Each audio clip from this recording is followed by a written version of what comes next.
The vial shattered against the rain-slicked Brooklyn sidewalk, unleashing a swirl of emerald mist that coiled around Michael's ankles like a lover's desperate grasp before dissolving into the night. "You think magic fixes a broken heart?" Elias snarled, his voice cracking like thunder over the East River, eyes wild with the fury of a man who'd woven spells for strangers but never for himself.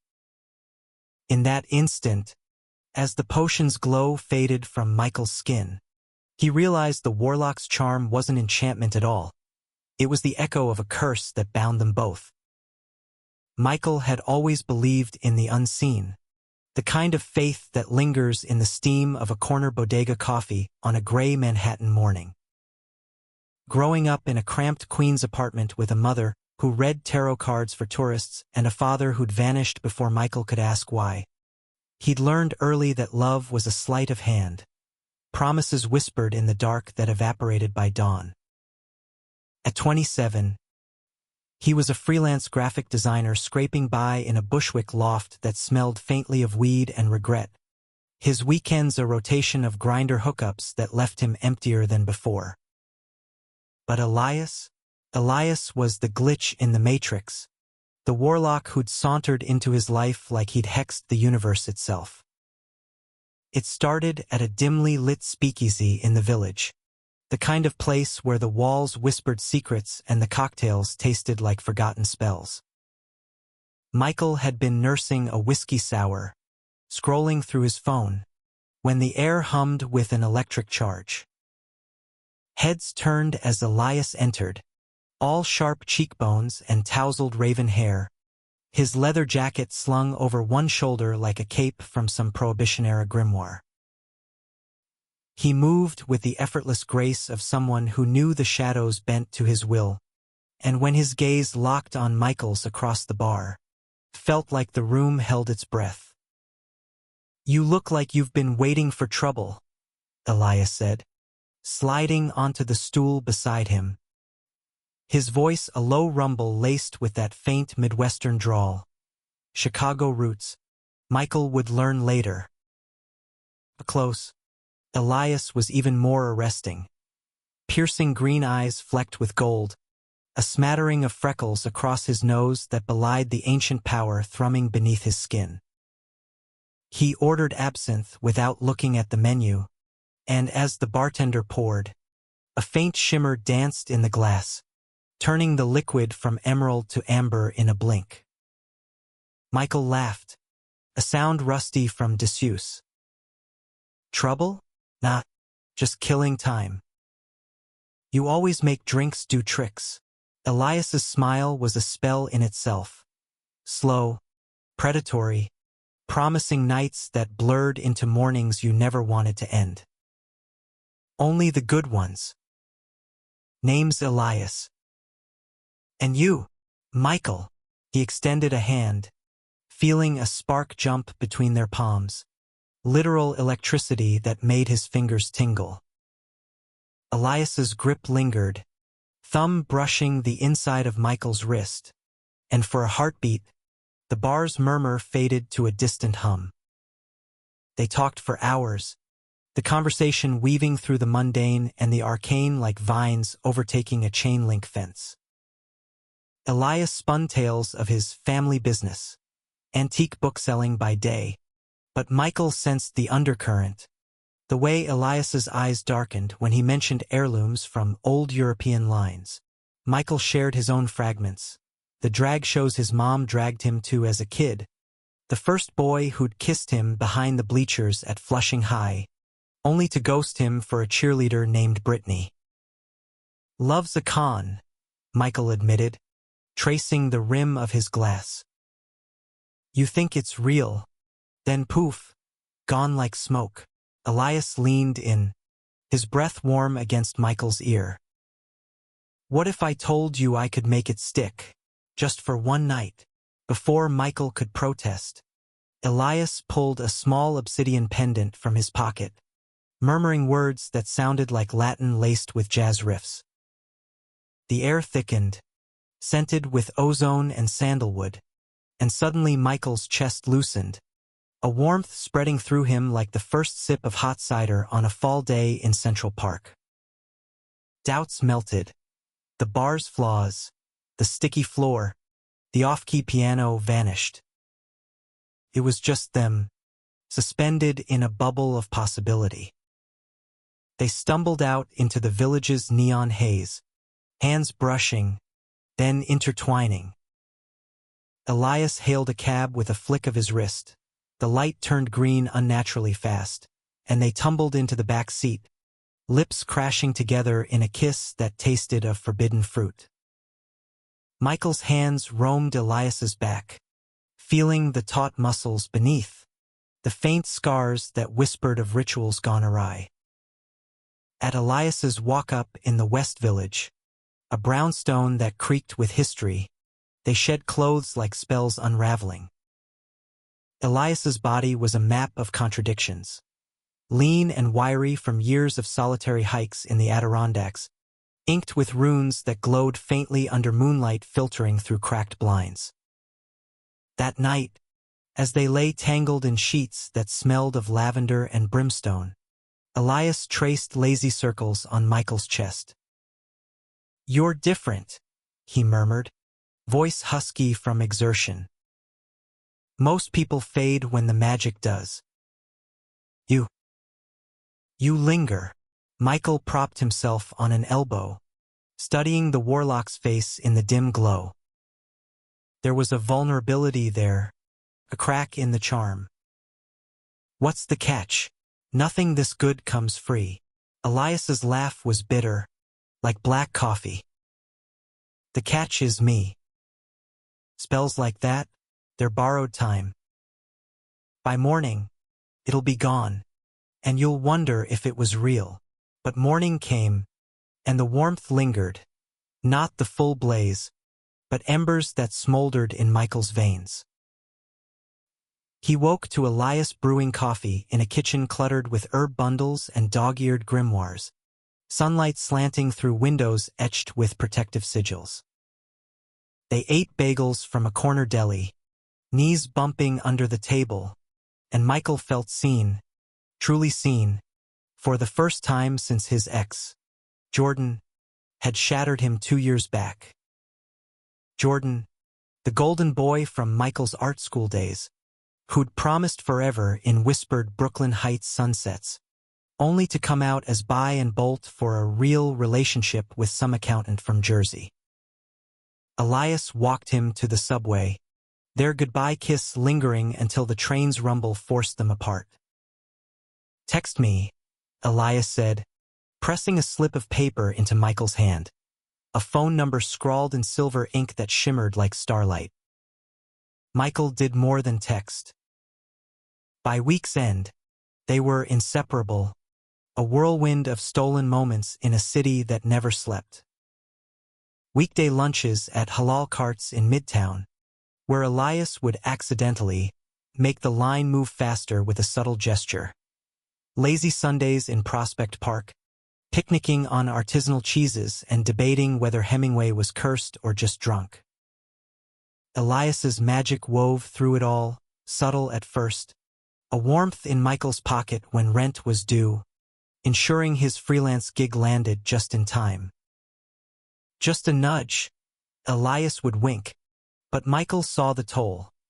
The way Elias's hands trembled after, veins pulsing with faint blue light before fading. Their first real date was at the High Line, that elevated ribbon of green snaking through Chelsea's galleries. Dusk painted the Hudson in bruised purples, and as they strolled hand in hand, Elias pulled Michael into a shadowed alcove beneath a canopy of wildflowers. "I want to show you something," he said, voice thick with nerves. From his satchel, he produced a crystal vial, swirling with liquid moonlight. "This one's for us. No tricks, just truth." He uncorked it, and the air sang with chimes only they could hear. Elias tilted Michael's chin up, their eyes locking, and poured a drop onto his tongue. It tasted of salt and storm, and suddenly memories flooded. Not Michael's, but Elias's. A boy in a Chicago tenement, apprenticed to a grandmother who brewed potions from bathtub gin. The first love, a fellow coven member named Theo, lost to a rival's curse during a solstice ritual gone wrong. Elias's grief was a living thing, raw and jagged, and Michael tasted his own echoes, Jordan's betrayal, the sterile sting of coming out to a family that loved him but didn't understand.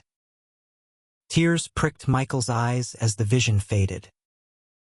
"You carry that alone?"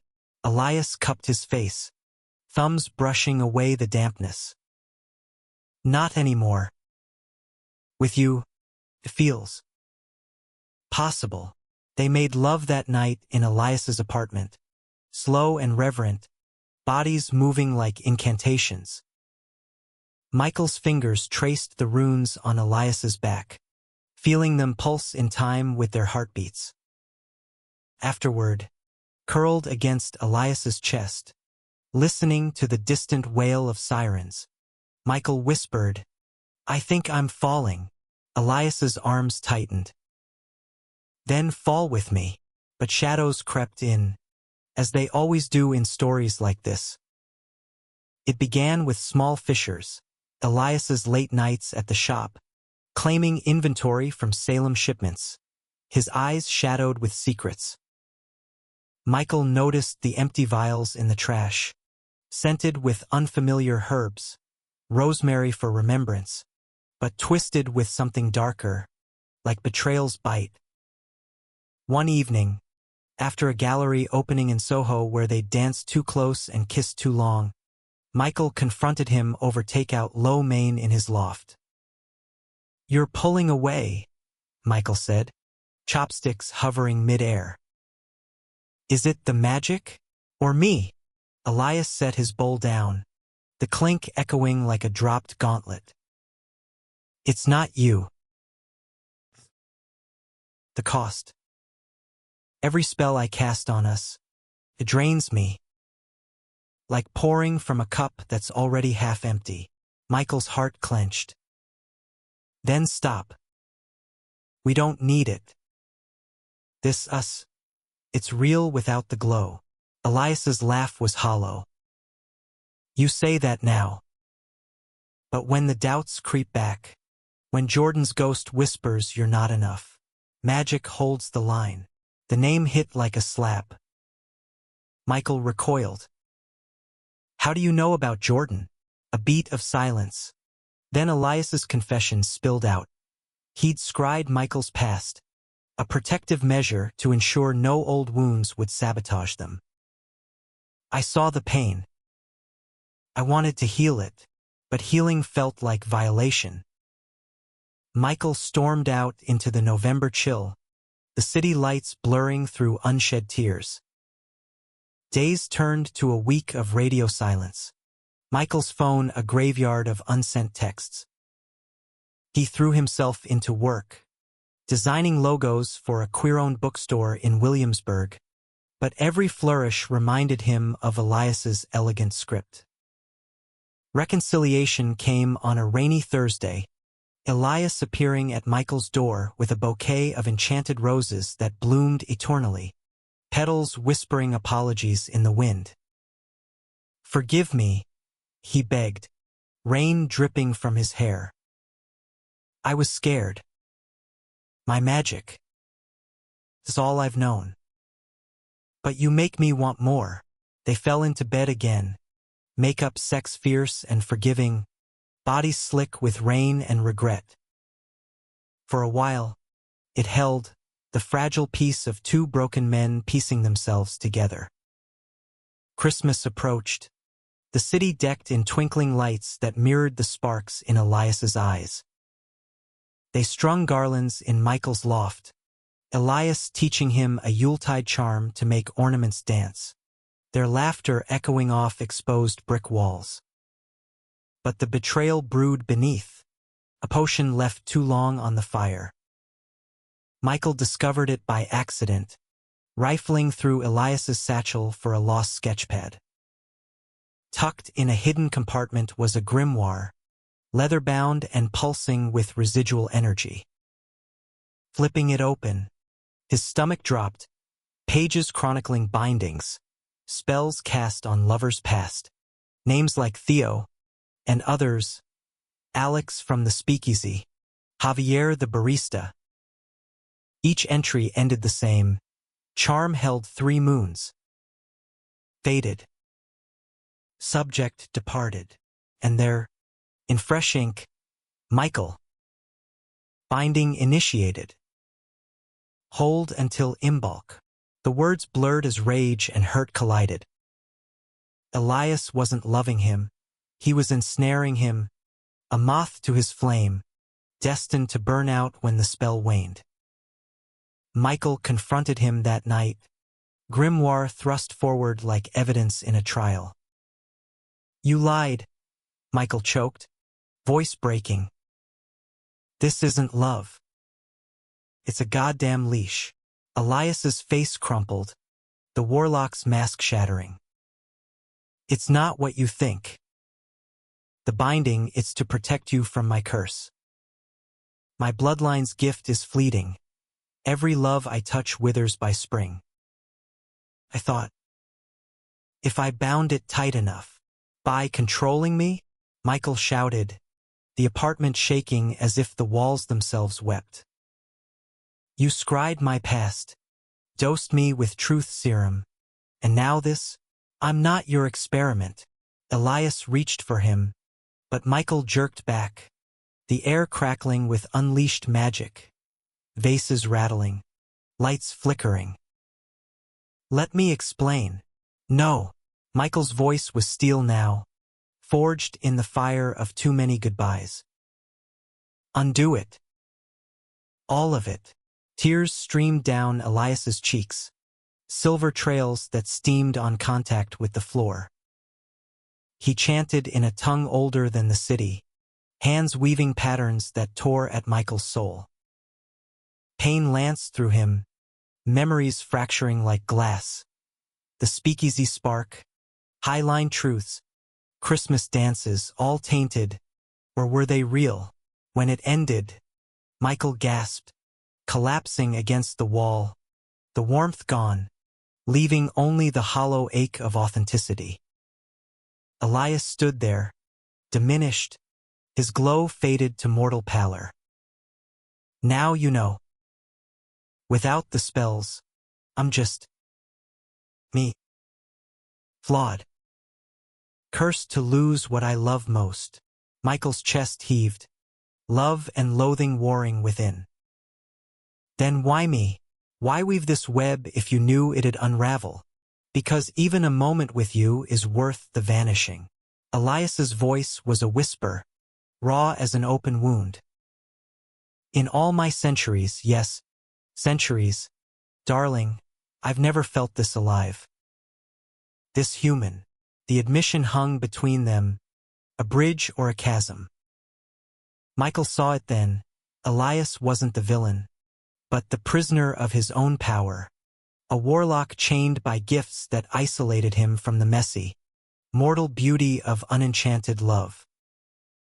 The betrayal stung, but beneath it pulsed something deeper, a shared humanity, 2 souls adrift in a city of millions, grasping for connection amid the concrete and chaos. "I can't stay," Michael said finally, voice steady despite the tremor in his hands.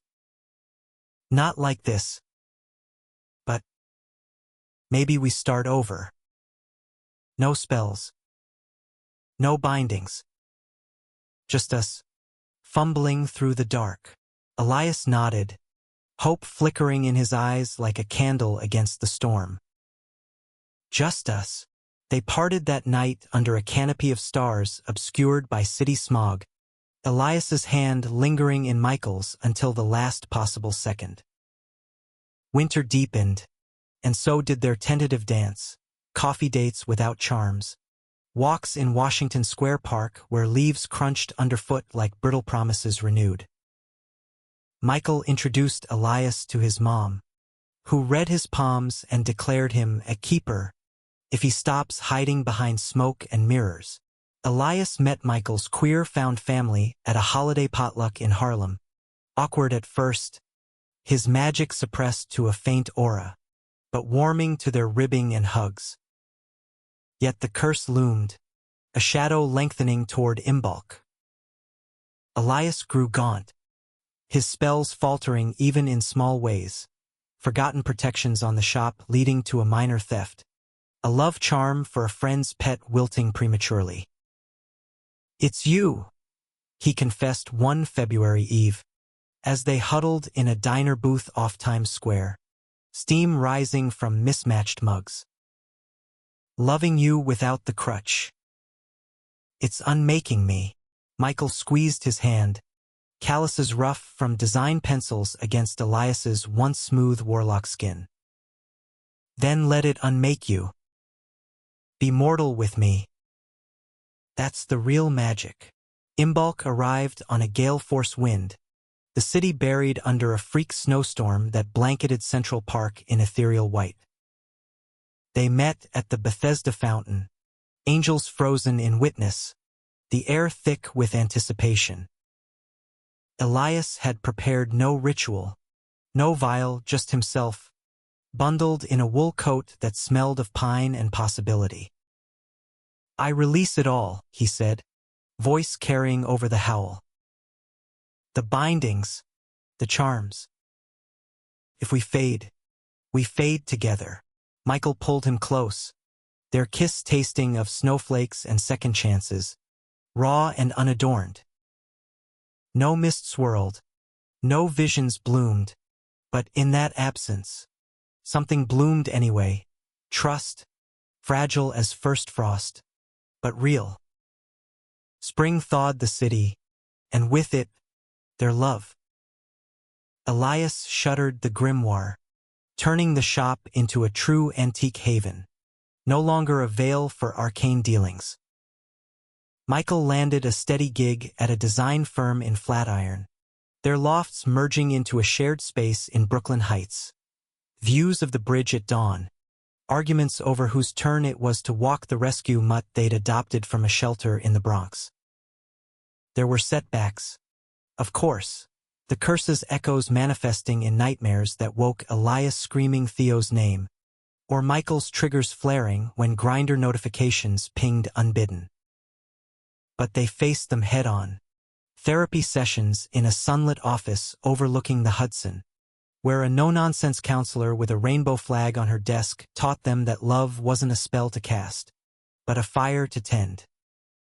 One humid July night, as fireflies danced in McCarran Park like errant stars, Elias dropped to one knee, not with a ring forged in dragonfire, but a simple silver band engraved with their initials, bought from a street vendor in Chinatown. "Marry me, Michael." Not because of magic, but in spite of it. Tears blurred the twinkle lights strung overhead. "Yes," Michael breathed, pulling him up into an embrace that sealed fates more surely than any incantation. Their wedding was a queer dream in the Catskills. Vows exchanged under an oak older than the Republic, friends toasting with craft IPAs and stories of their own heart-wrenchings. Elias's family, distant cousins from Salem, wary witches in tweed, clashed with Michael's boisterous crew, but by the cake-cutting, a towering rainbow-frosted beast, laughter bridged the divide. Years folded like well-worn pages. Adoptions of 2 kids from the foster system, one a sharp-witted teen with Elias's green eyes, the other a bundle of energy echoing Michael's creative chaos. Elias's magic mellowed, no longer a crutch but a gentle gift, mending scraped knees with a touch, coaxing herbs to grow on their fire escape garden. The spells never fully vanished, but they served, not ensnared. In quiet moments, as Manhattan's skyline pierced the twilight from their rooftop, Michael would trace the faded runes on Elias's skin and marvel. Love, unenchanted, had outlasted the glamour. It wasn't perfect, no potion could promise that, but in its imperfections, it was profoundly, achingly human. And in America, where dreams were built on borrowed time and unbreakable wills, that was the truest sorcery of all. The first cracks in their rebuilt world appeared not with fanfare, but with the subtlety of a hairline fracture in fine china. It was late spring, the kind of May where dogwoods bloomed riotous along the FDR Drive, and Michael and Elias had settled into a rhythm that felt almost ordinary, blessedly so. Mornings began with the gurgle of Elias's vintage percolator, the scent of chicory mingling with the faint, ever-present whiff of sage from his smudging rituals. Michael would sketch at the kitchen island, stealing glances at his husband as he murmured over a ledger of antique valuations, his once wild hair now tamed into soft waves threaded with premature silver. Their kids, Lena, 14 and all sharp angles and sharper wit, adopted from a group home in the Bronx, and Theo, named in quiet homage, 7 and boundless as a summer storm, filled the apartment with chaos that grounded them. Lena's eye rolls at Michael's dad jokes, Theo's crayon masterpieces taped crookedly to the fridge. These were the anchors against the tide of Elias's lingering doubts. But doubt has a way of seeping in, like humidity warping old floorboards. It started with Elias's dreams, vivid, violent tableaus of Theo's death, the original one, flames licking coven robes in a Chicago warehouse turned inferno. He'd wake gasping, sheets twisted like bindings, and Michael would hold him until dawn, whispering assurances into the curve of his neck.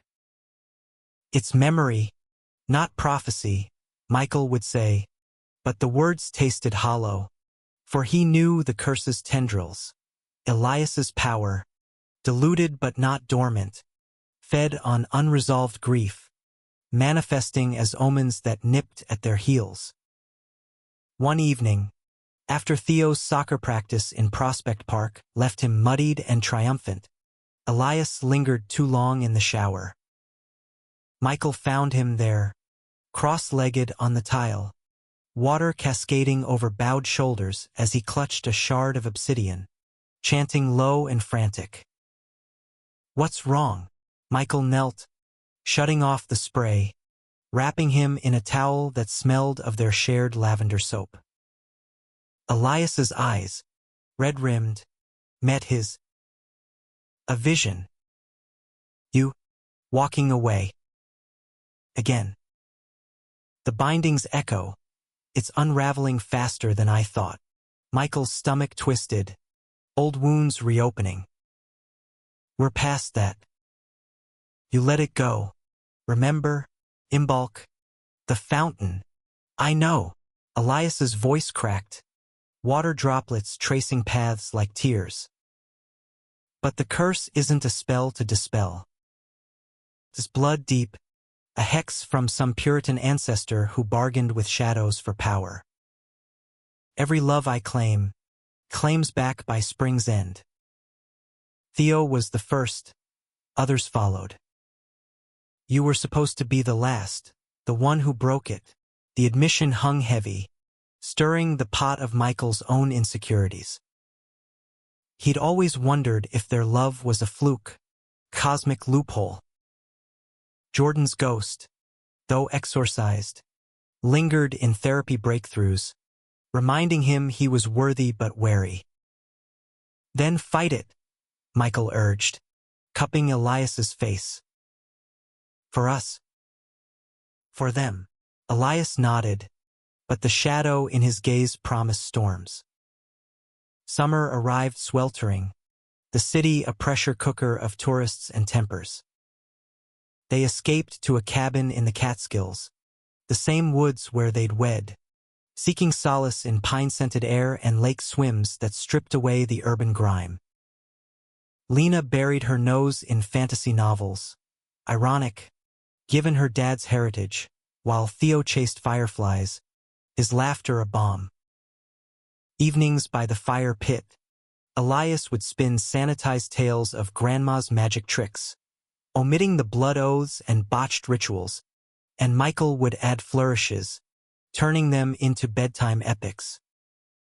It was there, under a meteor shower that streaked the velvet sky, that the first true omen struck. Elias had insisted on a family charm, a harmless ward against ticks and sunburn, etched into driftwood stakes around the site.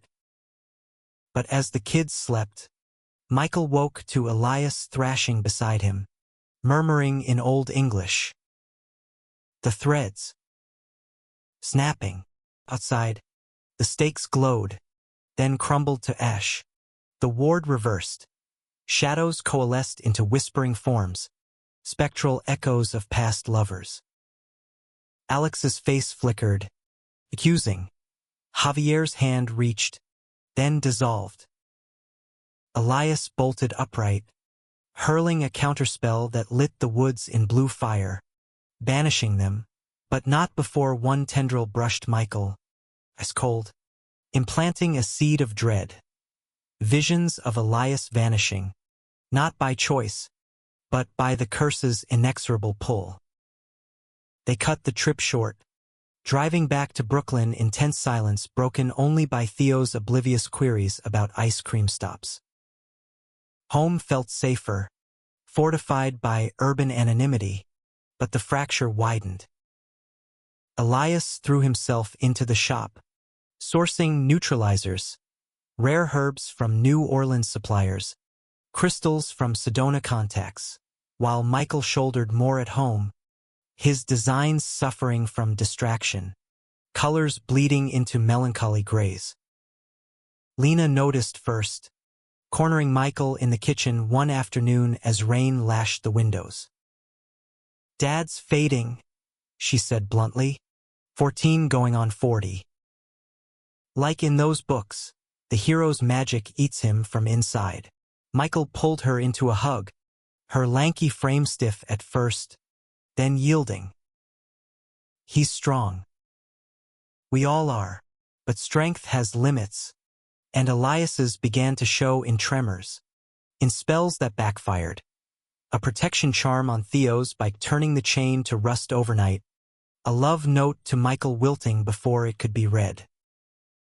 Desperation led Elias to forbidden tomes, dusty volumes smuggled from the shop's backroom, promising eternal anchors at the cost of another's light.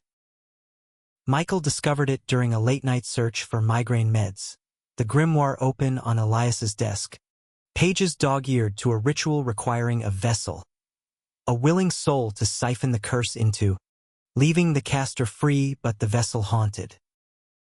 "You do this? Sacrifice someone?" Michael's voice echoed in the lamplit room, horror twisting his gut. Elias looked up, hollow-cheeked. "Not someone. Me, if it comes to that. Or, you offered once, in anger. Remember, Michael did the heat of betrayal, his reckless, take it all if you want, but that was then. No. We find another way." Together, the argument escalated, words flying like curses. Michael's accusations of selfishness, Elias's pleas of preservation. Doors slammed.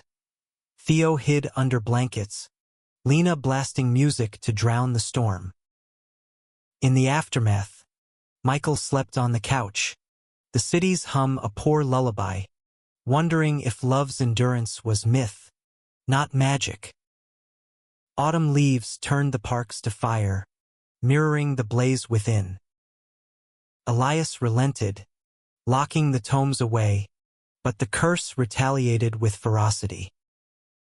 A week before Halloween, during a block party in their neighborhood, jack-o'-lanterns grinning from stoops, kids in capes darting through fake cobwebs, Elias collapsed mid-conversation with a neighbor, body convulsing as ethereal chains manifested, yanking at his limbs.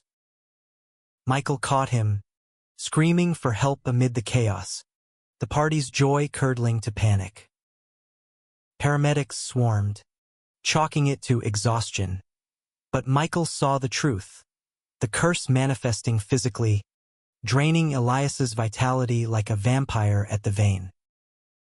In the ER's sterile glare, as machines beeped reassurances, Elias gripped Michael's hand, skin clammy. It's ending. The vanishing. It's here. Tears burned Michael's eyes. Fight, damn it. For Lena, for Theo, for me. Elias's smile was faint, a ghost of the charmer who'd first ensnared him. I did. But some spells you can't outrun. The hospital room became their unintended fortress. Walls papered in get-well cards from the kids' school, the air heavy with antiseptic and unspoken fears. Elias stabilized, discharged with a cocktail of mortal meds, beta blockers for the arrhythmia, therapy referrals for the stress, but the Warlock in him knew better. The curse had teeth now, gnawing deeper, turning his once vibrant aura to a dim flicker. Mornings, he'd rise before dawn, slipping to the fire escape to commune with the stars, bargaining in whispers for extensions on their borrowed time. Michael adapted, as he always had, channeling anxiety into action, researching holistic remedies online, from smudging with white sage to acupuncture sessions in Chinatown parlors where practitioners eyed Elias's runes with knowing nods. The queer community rallied, fundraisers at the bookstore, care packages from the potluck crew stuffed with vegan lasagnas and essential oils. Lena, resilient as young oaks, took over Theo's bedtime stories, her voice steady as she wove tales of heroes who outwitted fates. Theo, sensing the shift, clung tighter, his small hand in Michael's during park walks, asking questions too wise for 7. Will Papa's magic come back? Michael's answers evolved from assurances to honesty wrapped in hope. It's changing, buddy. But love, that's the strongest spell there is. Yet privately, doubt festered. Nights when Elias slept fitfully, Michael lay awake, staring at the ceiling cracks like fault lines in their foundation. He remembered the title of their story, not spoken, but lived, trying to date the charmer, only for spells to vanish. But this was more than dating. This was life, woven with children's laughter and shared mortgages, the American dream queer-coded and hard-won. Could love endure without enchantment? Or was Elias right? The curse a harbinger of inevitable loss? The turning point came on All Hallows' Eve, the veil between worlds thinnest, the city alive with costumed revelry.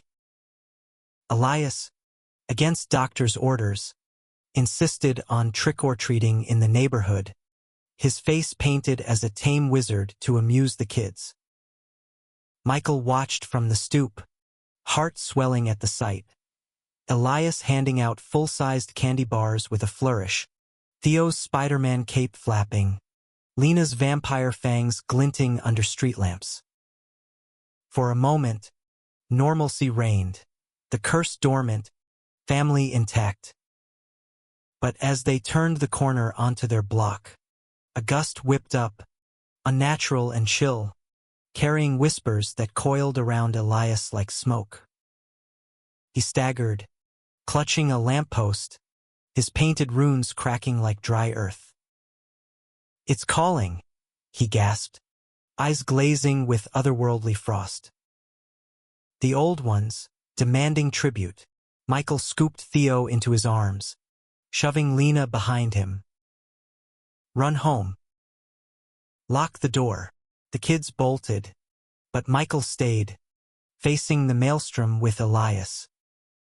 Shadows peeled from alley walls, forming a tribunal of spectral judges, ancestors, perhaps, or the curse's incarnations, faces twisted in Puritan severity. You hoard what is not yours, one intoned, voice like wind through gravestones. The gift is fleeting. Release it, or be consumed. Elias straightened, defiance sparking in his dimming eyes. I've paid enough. Take me, but spare them. The specters advanced, chains rattling, and Michael stepped forward, no magic in his veins but fire in his soul. No. This ends now. He grabbed Elias's hand, their wedding bands clinking, a talisman of mortal vows. Drawing on every therapy tool, every community strength, Michael began to speak, not in incantations, but in truths. We claim this life. Not by force, but by choice. The curse is a story we rewrite. The words hung, improbable against the arcane onslaught, but something shifted, the shadows wavering, as if unaccustomed to resistance born of heart, not hex. Elias joined, his voice weaving with Michael's, a duet of past pains transmuted. Theo's loss mourned fully, bindings renounced, love offered freely. The specters recoiled, the gust dying to a sigh, dissolving into harmless mist that sparkled like confetti. Elias collapsed into Michael's arms, spent but unbroken, the curse's grip loosened, not lifted, but leashed. How? He whispered, as sirens wailed distant, perhaps a neighbor's alarm, or the city's eternal pulse. Because we're not alone, Michael replied, kissing his forehead. Magic's in the mess, the kids, the fights, the quiet yes. That's our spell. Winter returned softer that year, snow blanketing Brooklyn in hush rather than howl. Elias's health steadied, the curse receding to a murmur, managed with rituals of renewal, family full moons in the park, where they'd share gratitudes under lunar glow, therapy circles with other queer parents navigating invisible burdens. Michael's designs flourished, inspired by their saga, logos with intertwined roots breaking stone, evoking resilience. Spring brought renewal's bloom. Lena's first crush, a non-binary artist from school, navigated with Elias's gentle counsel on honest enchantments. Theo's school play, where he stole the show as a pint-sized Merlin, earning applause that echoed his papa's faded glory. And for Michael and Elias, anniversaries marked not with grand gestures, but intimate ones, a picnic on the High Line, echoing their first truth serum night, but with store-bought wine and unscripted toasts. Yet the humanistic core of their tale lay in the ordinary graces. Grocery runs debating kale versus collards, bedtime cuddles where Elias's stories lulled Theo to sleep, Michael's hand finding Elias's in the dark, anchors against whatever night brought. The spells had vanished, yes, but in their wake, a deeper sorcery emerged. Love as verb, as choice, as the defiant act of two men building a legacy from fragments.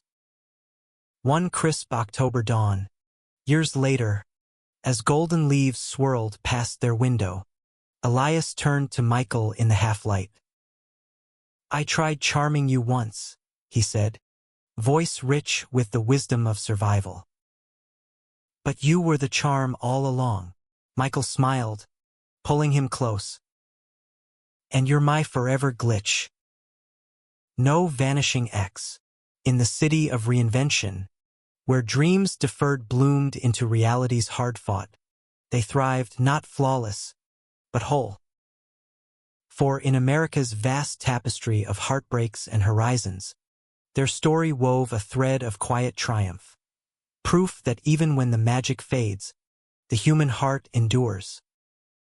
Decades folded upon them like the pages of a well-loved novel, each chapter etched with the patina of time's gentle erosion. Michael and Elias aged into their 50s with the grace of men who danced with shadows and emerged scarred but luminous. The Brooklyn apartment, once a loft of exposed beams and precarious stacks of grimoires, evolved into a home layered with history. Theo's height marks penciled on the doorframe, Lena's college diplomas framed beside faded coven sketches, shelves groaning under family photo albums mingling mundane snapshots with subtly enchanted Polaroids that never faded. Elias's curse, that ancient albatross, became less tyrant and more companion. A low hum in his blood, managed like a chronic condition with annual solstice cleansings in the Adirondacks, where they'd hike trails hand in hand, the kids, now young adults, joining sporadically with partners and stories of their own.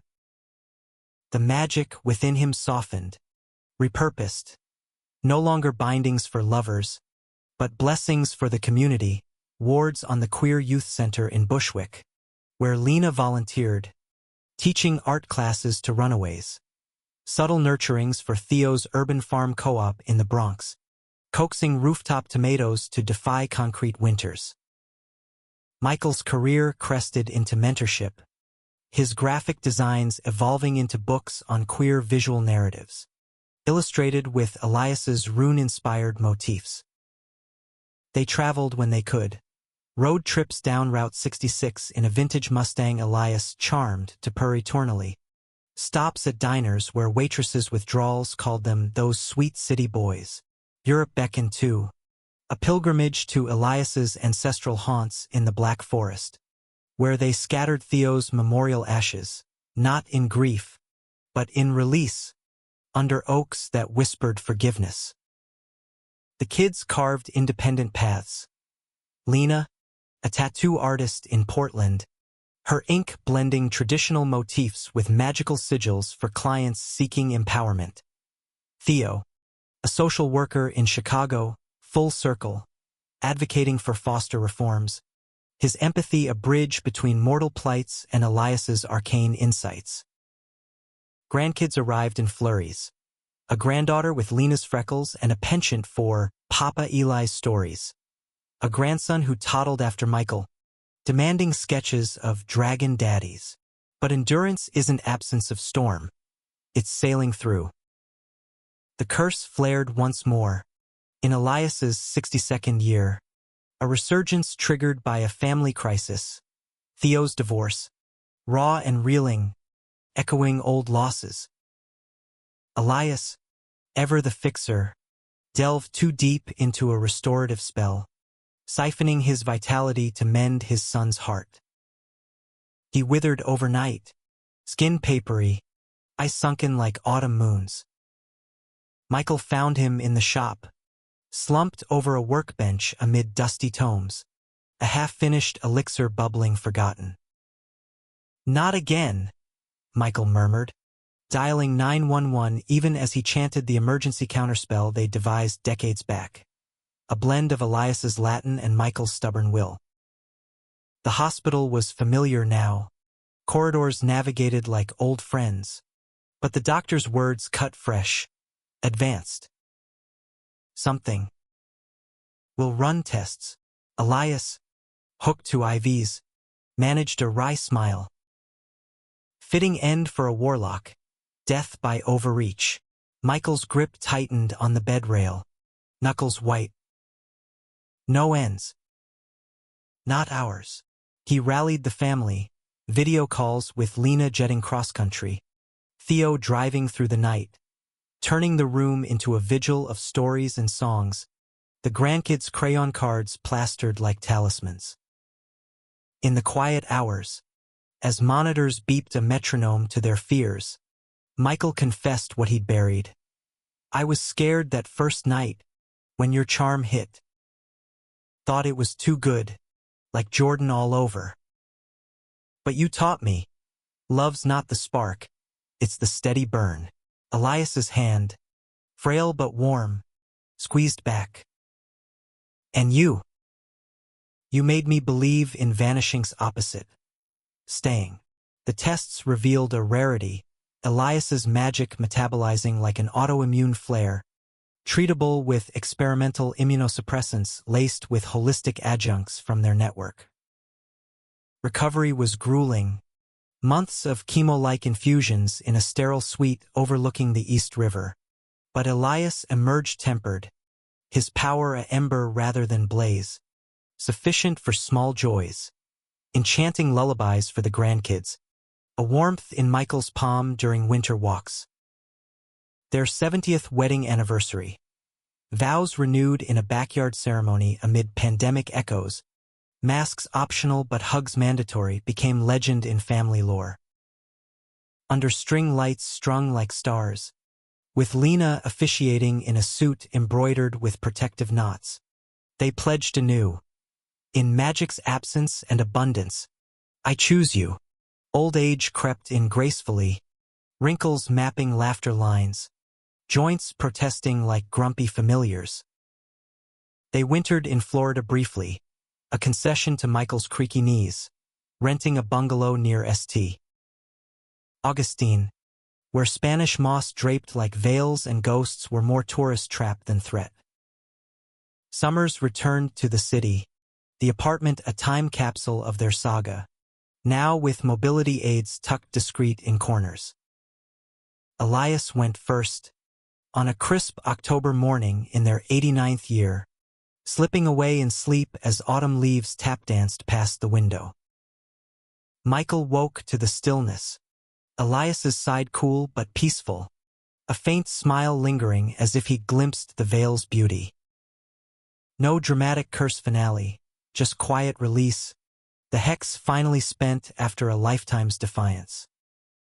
The funeral was a celebration in Greenwood Cemetery, Brooklyn's rolling hills alive with queer anthems and Warlock whispers. Michael eulogized, voice steady. He tried charming the world, but it was we who enchanted him back to humanity. Grief was a season, not eternity. Michael sustained by family orbits, grandkids' visits filling the apartment with noise, his sketches now digital archives shared online, inspiring a new generation. He lived to 92, passing in the loft with Lena at his side, Theo's hand in his, a sketchpad open to a final drawing. Two figures entwined under a starry skyline, spells faded but love eternal. In the end, their story, a gay odyssey of charm and curse, betrayal and balm, echoed America's own, a nation of immigrants, outcasts, dreamers weaving tapestries from threads of loss and longing. Michael and Elias proved it. When spells vanish, the heart's true incantation begins, not in glamour, but in the profound, humanistic grace of simply, stubbornly, loving on.